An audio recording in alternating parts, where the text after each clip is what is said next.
Good afternoon and welcome. Thank you for taking the time this afternoon to join me for today's webinar, Understanding ChatGPT and GPTZero. My name is Melinda Phoenix-Hart, and I'm a member of the Model Schools team through MORIC. For today's webinar, chat and Q&A functions are turned off. Following the conclusion of our webinar, all attendees will receive this presentation deck in PDF form via email. My email is listed here and again at the conclusion of the webinar.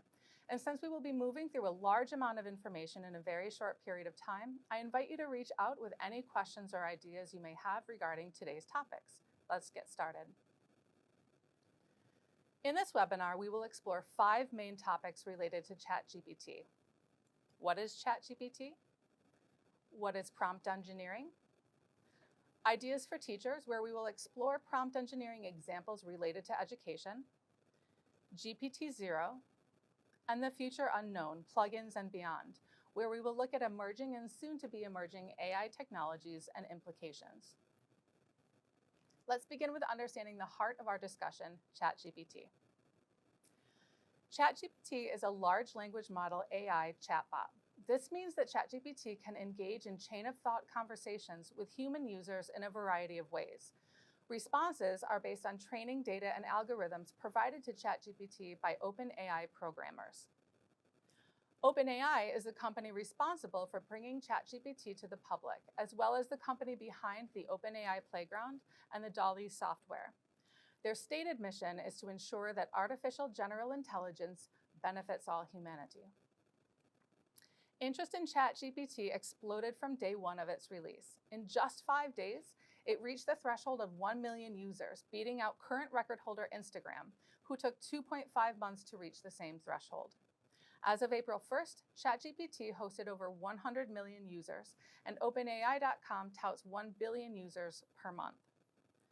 For a deeper look into the continued rise of AI large language models, click on the source link following the webinar. Now let's take a look at a basic timeline of events for ChatGPT. November 30th of 2022, OpenAI releases ChatGPT to the public, which runs on GPT version 3.5. January 2nd of this year, GPTZero app was created and released. On February 1st, ChatGPT begins offering ChatGPT Plus to customers within the US. And on March 14th, OpenAI releases GPT-4 to the public. Upcoming in 2024, GPT-5 is scheduled to be released to the public. We will explore GPT-Zero shortly, but first, ChatGPT. Let's start by looking at how to use ChatGPT and the user experience. OpenAI posts multiple disclaimers when users initially sign up for ChatGPT, and these disclaimers stay in the background of the free version user interface. These disclaimers explain that this is a free research preview, explain how they will use your data, and share how you can provide feedback. This is the user interface screen for the free version. Users type their questions or prompts in the text bar at the bottom of the screen, and limited settings are available as well. This is the user interface for ChatGPT Plus. Disclaimers no longer fill the center of the screen, and users now have the option to toggle between 3 versions of GPT. Each version has different strengths, indicated by the green bars shown. The 3 GPT options are default GPT 3.5, which is what the free version runs on, GPT-4, and legacy GPT 3.5.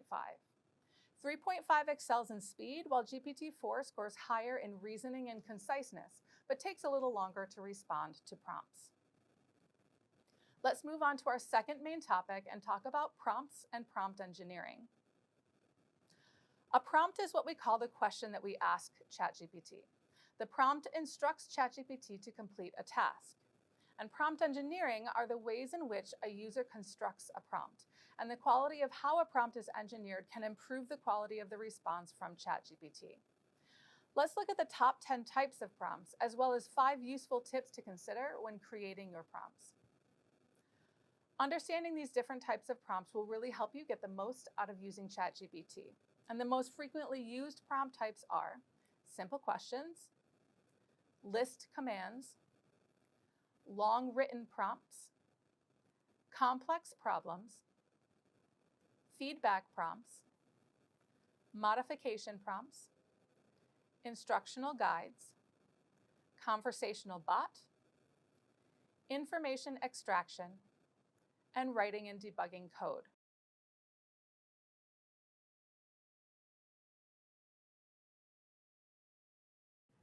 Good? Okay. When creating any of the previous 10 prompt types, consider these prompt tips for increasing effectiveness.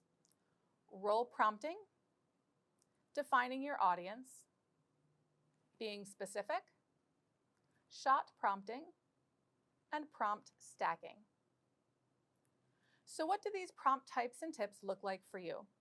We will couch our exploration of prompt types and tips within our third main topic, ideas for teachers. Each type and tip will be defined and an educationally relevant example provided.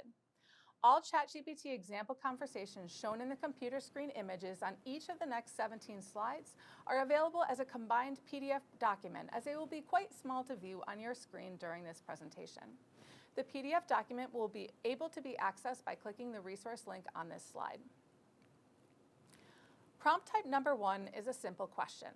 This is used when you are looking for a short and direct answer, like a definition or a question that just requires a yes or no answer.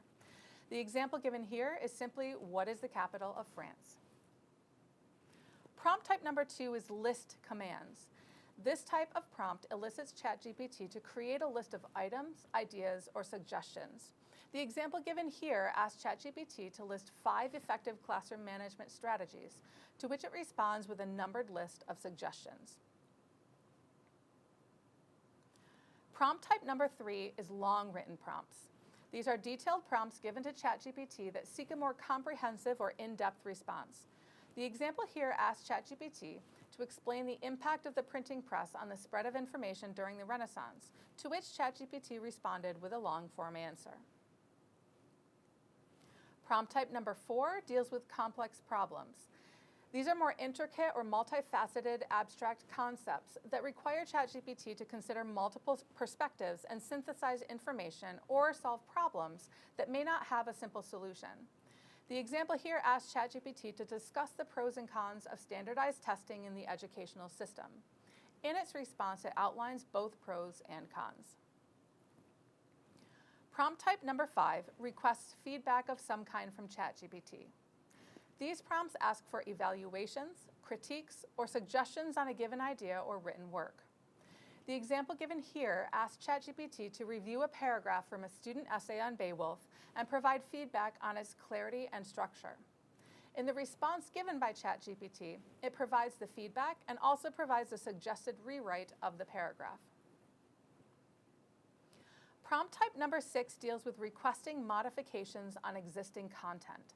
You might ask ChatGPT to rephrase, reword, or restructure something that you've already written, or reword something to adjust for a different audience, as the example here shows. The prompt here asks ChatGPT to rewrite a scientific explanation on photosynthesis, currently geared towards collegiate-level audiences, in a way that makes the information accessible to an audience level of a second-grade student. Remember that if you are not quite satisfied with the response ChatGPT provides, you can always click on the Regenerate Response option, and it'll redo the response for you. Prompt type number 7 asks ChatGPT to create step-by-step explanations, directions, or tutorials on any given topic or task. The example given states, explain how to create an engaging lesson plan for teaching fractions to 4th grade students. Other examples here might include providing a list of craft materials and asking for creative ideas for art projects, or providing a list of ingredients and asking for recipe suggestions using only the food items available. Prompt type number 8 engages ChatGPT in a back-and-forth dialogue, simulating human-like conversation about a topic. ChatGPT converses with the user while pulling relevant information for its responses. The example given here is a teacher preparing a lesson on the water cycle. They ask ChatGPT to help brainstorm some engaging activities for their students and receive a list of ideas in return. Prompt type number 9 asks ChatGPT to extract information from a provided text and provide a summary of its findings to the user. In the example shown, the prompt states, from this article on climate change, summarize the 3 main points that can be discussed with middle school students. The prompt includes a link to an online New York Times article about climate change, and ChatGPT provides 3 key points as a summarizing response. The last prompt type number 10, focuses on writing and debugging code. These types of prompts ask ChatGPT to create, review, or troubleshoot programming code. The example here asks ChatGPT to create a simple Python program that calculates the area of a rectangle. The response includes the requested code script as well as an explanation of how the program works and directions on how to run the program. This prompt type can also be used to debug problematic code script, allowing the user to paste script into the prompt bar and have ChatGPT analyze the code, provide solutions for debugging, and the corrected code script. Now let's look more in depth at the 5 tips for engineering prompts that can help you improve the quality of the responses you receive from ChatGPT. Prompt tip number 1 is role prompting. Role prompting just means that you're assigning a role to ChatGPT that will guide its response to your prompt. You might ask it to act as an aerospace engineer when asking a math equation, or write song lyrics in the style of Bob Dylan. The example shown here asks ChatGPT to assume the role of a history tutor while explaining the key causes of the American Revolution to middle school students, and further clarifies that the answer should be provided in a simple and engaging manner. Prompt tip number 2 is to define your audience. Specifying the target audience helps ensure that ChatGPT generates responses appropriate for the audience you have in mind. The example given here asks for an explanation of quantum physics in a way that is easy to understand for 3rd grade students. And ChatGPT provides a response that uses appropriate vocabulary and style for students at a 3rd grade level. You can also take excerpts from other text sources and ask ChatGPT to generate the information in a way suited to the newly intended audience. Prompt tip number 3 is to be specific in your prompts. The more specific, the better. Being specific here means to clearly define the subject or request by providing detailed information and context about your query. This helps ChatGPT narrow the focus and generate more accurate and relevant responses for you. The example here states, list 3 specific strategies teachers can use to improve reading comprehension among 5th grade students reading below grade level. We have specified that the students are in 5th grade and that they are reading below grade level. Prompt tip number 4 is called shot prompting. Shot prompting refers to the amount of example data provided to ChatGPT to help guide its responses. The 3 main types of shot prompts are 0-shot, 1-shot, and multi-shot. 0-shot prompting means that no examples are given and the AI must generate a response solely on the prompt given. The example given here of a 0-shot prompt asks how teachers can use project-based learning in their classrooms. In 1-shot prompting, the AI is provided with 1 example in order to help the AI better understand how you want the answer to look. So in the example shown here, we still ask the same question we asked with a 0-shot prompt of how teachers can use project-based learning in their classrooms. But this time, we preface the query by stating the example of a teacher used group discussions to encourage student engagement. In multi-shot prompting, more than 1 example is provided to the AI for contextual understanding. In addition to the first example, we have now added a second example of another teacher incorporated role-playing activities to enhance learning, before continuing on to our query of how teachers can use project-based learning in their classrooms. So to summarize, 0-shot prompting is only the query without any contextual examples. 1-shot prompting provides 1 contextual example prior to the query. And multi-shot prompting provides multiple contextual examples prior to the query. Our final prompt tip number 5, is prompt stacking. Prompt stacking is a technique that combines multiple prompts or instructions within a single query. The example here states, describe the benefits of using technology in the classroom for both students and teachers. Additionally, suggest 3 specific educational tools that can enhance learning experiences. ChatGPT's response includes a breakdown of all 3 queries, benefits for students, benefits for teachers, and 3 educational tools.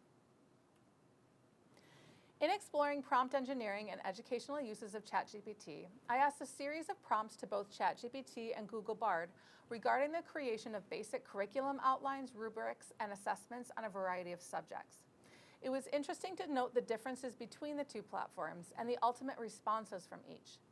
The links on this slide will take you to PDFs sharing the responses from each AI on the topic of creating music education resources, which you will be able to access when you receive the presentation PDF following the webinar. As a note, these are simply exploratory materials and should not be used or considered as actual recommendations regarding curriculum writing or implementation. Further exploration led me to see what ChatGPT might create as an example student IEP, using an IEP template example link from the Rochester City School District's website. This example already contained guidelines and example text on how to write the IEP, which provided a really good contextual source for ChatGPT. The initial prompt stated, create a sample student IEP using this template. Then the direct link to the template on RCSD's website was included. Follow the guidelines listed in red and use the suggested wordings listed in green. Create using the same table format as the template example. Student lives in New York State, male, and 12 years of age. Student speaks Spanish as his native language. Again, I invite you to explore these resources following our webinar. However, please do not consider these exploratory resources as actual recommendations regarding student IEP generation. Moving on to our fourth main topic, GPTZero. GPTZero is an app that analyzes text input and responds with a probability the text was generated by AI or the probability the text was written by a human. The app was created by Princeton University student Edward Tien as a side project while home over winter break. GPTZero currently has 3 plan levels: free or classic, educator, and pro.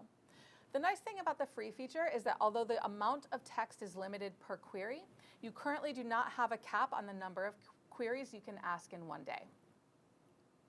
To create a GPTZero account, register on their website, complete the questions, verify your email, and you're good to go. This is the user dashboard for GPTZero, where you can input text for the app to analyze. As previously mentioned, you have unlimited queries per day, but each query needs to be under 5,000 words. The top 2 result responses from GPTZero are shown here. It may also indicate a partial percentage and show you sections of the text that are likely to be AI generated. The conversation around plagiarism often takes center stage when educators start talking about ChatGPT. And GPTZero is a tool that can be used in conjunction with your personal knowledge of your students and their writing in order to help initiate discussions should you find yourself concerned about possible use of AI by students for submitted classwork. This slide here can be a resource for understanding when and how to use this app, and to understand that GPTZero, along with any other similar program currently on the market, does not provide definitive proof that text was generated by an AI or written by a human. This quote summarizes the when and how of GPTZero quite well. Overall, our classifier is intended to be used to flag situations in which a conversation can be started, for example, between educators and students, to drive further inquiry and spread awareness of the risks of using AI in written work. Technology innovations like ChatGPT and GPTZero can feel like an exhausting game of whack-a-mole for teachers, and as you will see towards the end of this webinar, an ever-adapting game. Taking time to understand these emerging technologies will help you understand the climate your students are in and both the obstacles and potential their futures hold. Our final main topic is the future unknown, plugins and beyond. Here we will take a look at a wide range of emerging and soon-to-be emerging AI-based software and programs, as well as applicable news articles and implications. Again, understanding the current technology and AI landscape helps us prepare our students and ourselves for the unknown future that lies ahead. First up, let's explain plugins. So plugins are pieces of software code that can be added to ChatGPT's programming to extend its functionality or enable new features. Plugins can be used to add new capabilities or modify existing ones. When a plugin is added to ChatGPT, its code is integrated with the existing code base, allowing the plugin to interact with the core functionality of the system. Plugins can be used to add new conversational capabilities such as natural language processing or sentiment analysis, or to provide new channels for communication such as integration with social media platforms or messaging apps. Additionally, plugins can be developed by third-party developers and can be distributed through various channels, such as the ChatGPT website or third-party plugin marketplaces. Users can then install these plugins to extend the functionality of ChatGPT according to their specific needs. I'm currently on a waiting list to gain access to ChatGPT plugins for my personal account, so access is not guaranteed with a ChatGPT Plus account. For my generation and older, think about a plugin like Duck Hunt for original Nintendo. Having a special controller to plug into the console expanded the capabilities of that console and allowed a new way to play the existing game. Interesting applications of plugins are popping up everywhere. In addition to basic tasks like making reservations for you, ordering you concert tickets, or ordering a DoorDash delivery, an article released on May 1st outlined an experiment in which a GPT-like AI program interacted with an fMRI in order to read and then print out the thoughts of human test subjects. fMRI stands for Functional Magnetic Resonance Imaging and is a technique for measuring and mapping brain activity, and it is non-invasive and safe for the human test subjects. The implications of plugins for the medical field and beyond are quite simply fascinating. Next up is GPT-5. This next iteration of GPT is scheduled for release in 2024. One of the big rumors swirling around the tech forums is the potential ability of GPT-5 to pass the Turing test, signifying Artificial General Intelligence, or AGI. What is AGI?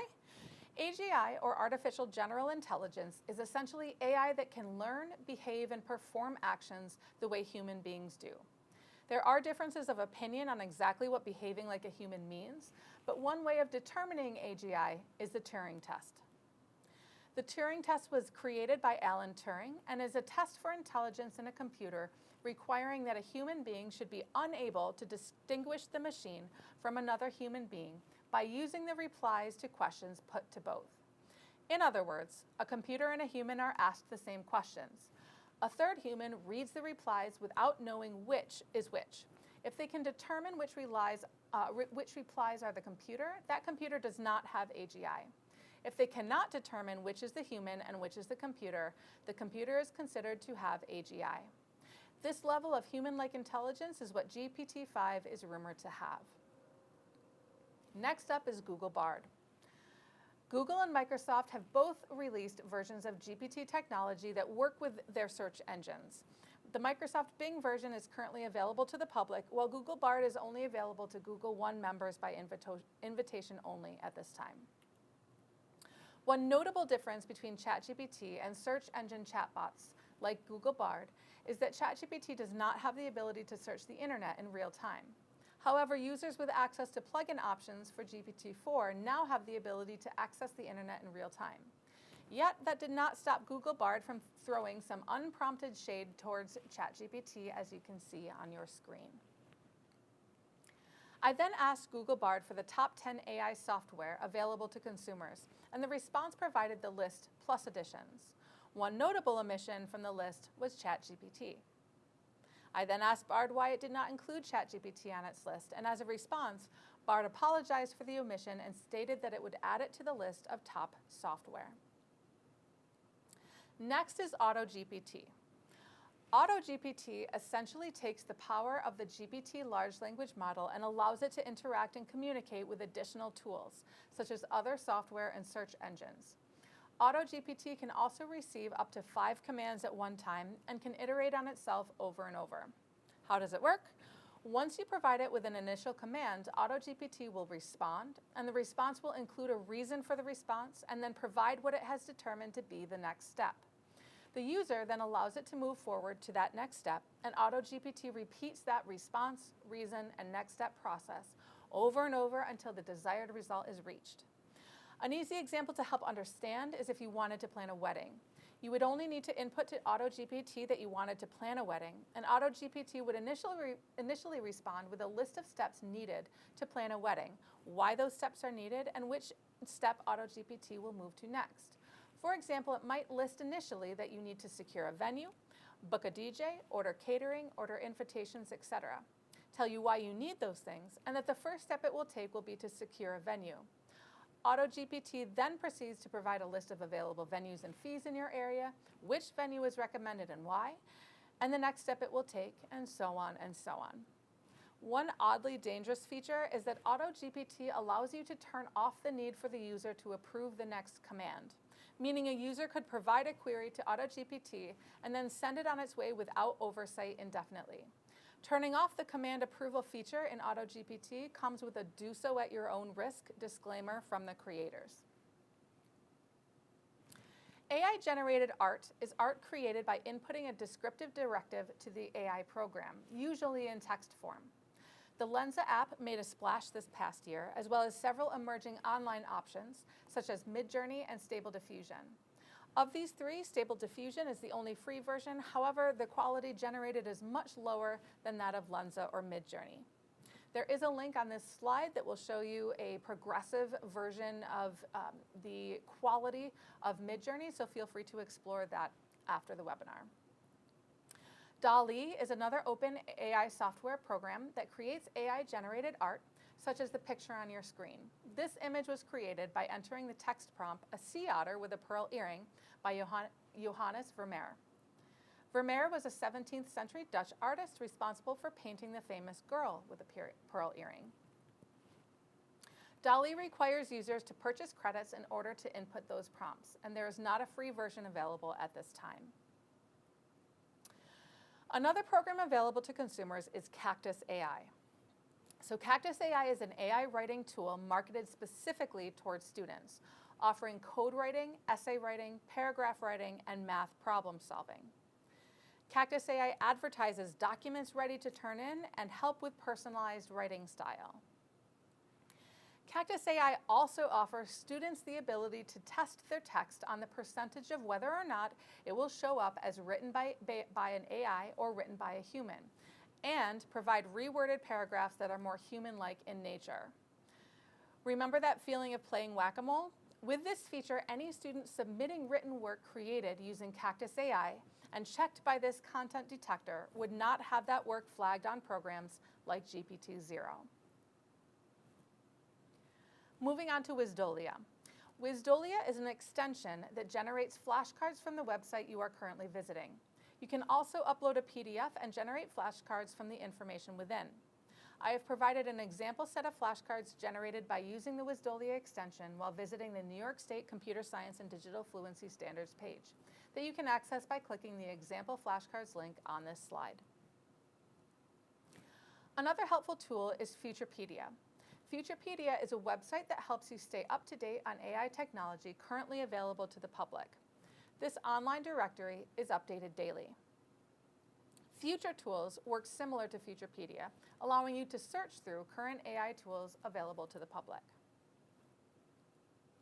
Our last item in this topic of the future unknown is a story the Wall Street Journal recently released on how China is experimenting with using AI in the classroom. Students in this experiment wear headbands that track their focus and send messages to the teacher on how focused the student is during class. AI can also track the health signs of students and documents the emotions displayed on their facial expressions.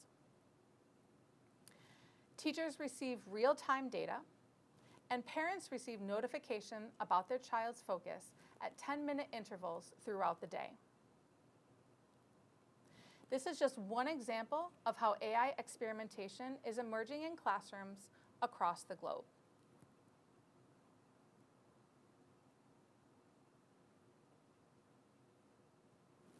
Which brings us to our final thought. Our students face a technological future that we cannot fully comprehend. Understanding the current landscape to the best of our capabilities is imperative for providing students with skills necessary for success as they navigate the future unknown. And this concludes today's webinar. I hope you have found this information helpful. And as a reminder, attendees will receive this presentation in PDF form via email within the hour. The video recording will be available tomorrow on MORIC's YouTube channel. If you are interested in joining us for an in-person hands-on workshop on how to use ChatGPT as a creative collaboration tool, please consider signing up for a summer workshop, Dig into ChatGPT, Harnessing AI Creative Collaboration, using the QR code or link on this slide. You can also sign up for MORIC's Constant Contact for up-to-date and relevant information, again using the QR code or link on this slide. Feel free to email me with any questions regarding today's presentation, and thank you for joining me today. Enjoy the rest of your evening.